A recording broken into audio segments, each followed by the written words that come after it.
So, what can we expect for the Lich King expansion? We get a lot of neat ideas and neat features for the next expansion. Obviously, the biggest one is going to be the introduction of our first hero class, the Death Knight.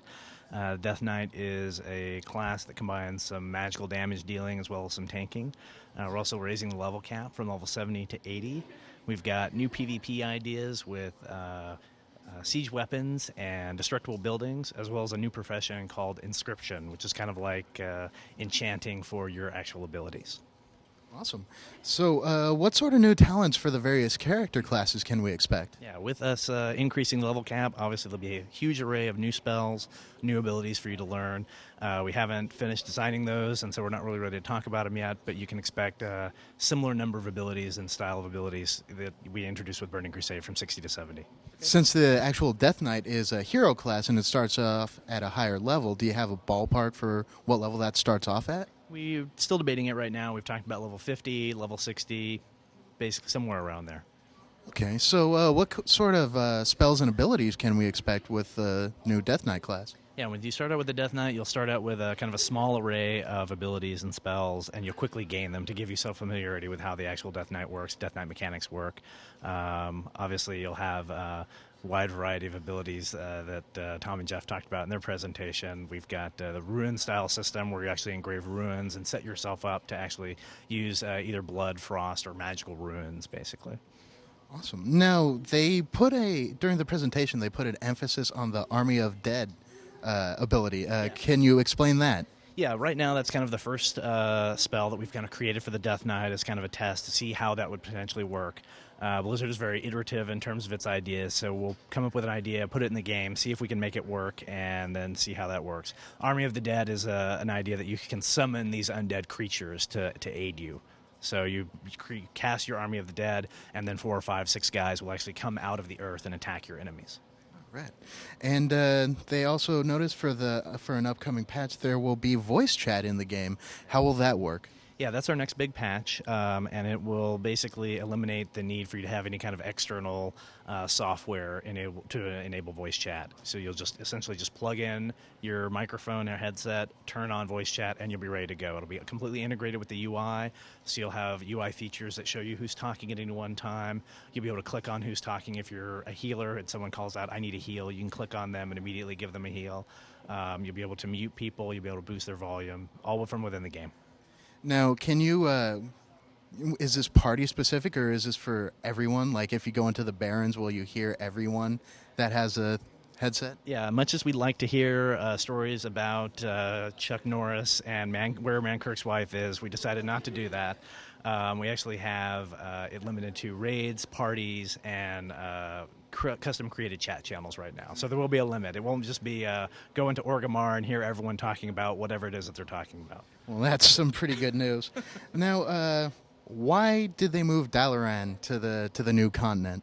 Well, still working out all the fiction, all the lore behind that. But one of the ideas right now is that Dalaran has been shielded ever since the end of Warcraft 3, and maybe it's time for the mages to take an more active participation in the world. Let's move Dalaran. Let's move it to where can do the most good, and that is on the front lines of the war with Arthas. That's a pretty good reason, and I'm sure we're all looking forward to the fiction behind it. Absolutely. Now, what sort of instances and gears can we expect right off the bat?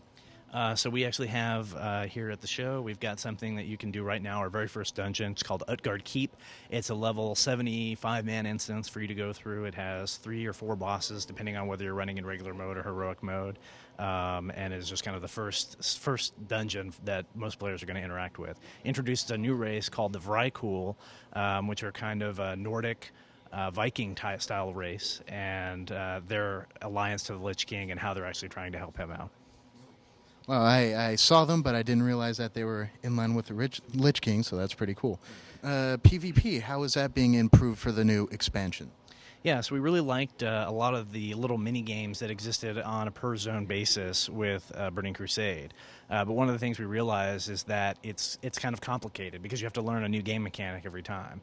So we're going to come up with a little bit larger set of rules, but are more consistent. So it won't be a different game per zone. We'll actually have a dedicated zone specifically for PvP, and it'll have siege warfare. So you'll be able to construct catapults as well as buildings, and you'll be able to use those catapults to destroy those buildings in order to achieve objectives. Now, during the Siege PvPs, they mentioned at the presentation that there are actually vehicles that you can hop in and drive around and wreak havoc. Can you explain that?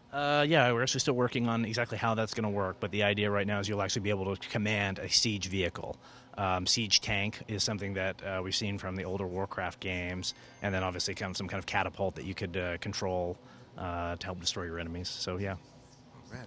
So, have you guys decided on the new battleground? How many men that's going to be per side? Yeah, we haven't decided those type of things. We know it's going to be a siege battleground. So you'll have this PvP zone that's just kind of a free for all, and then you'll also have battlegrounds and arenas that take advantage of the new siege technology. Okay. And with the Death Knight, he's starting to use the rune weapon. Can you explain that? Yeah, so the idea behind the rune weapon is that you'll have a certain number of runes that you can inscribe on your weapon that conform to one of three schools of magic. And so you can decide to have all of your runes toward one particular school. You can go with a balanced approach, or you can go just basically whatever the current next fight dictates. So you can have certain reagents that will allow you to reconfigure your weapon. You won't have to go back to a trainer. You can actually do that. Okay, we need to go fight this guy. I need to set up my runes such that they follow this configuration in order to be most successful. Awesome. And they also mentioned during the presentation that the flexibility with the new hero class is sort of being prepped for more hero classes. Can you elaborate on that at all? Sure, yeah. So the Death Knight is the first new hero class that we're going to introduce. There are going to be other hero classes that we're going to introduce in future expansions, but right now the idea is, one hero class at a time, and that's Death Knight for right now. Awesome. Do you have a launch window just yet? Not, well, when it's ready. Awesome. Thank you very much.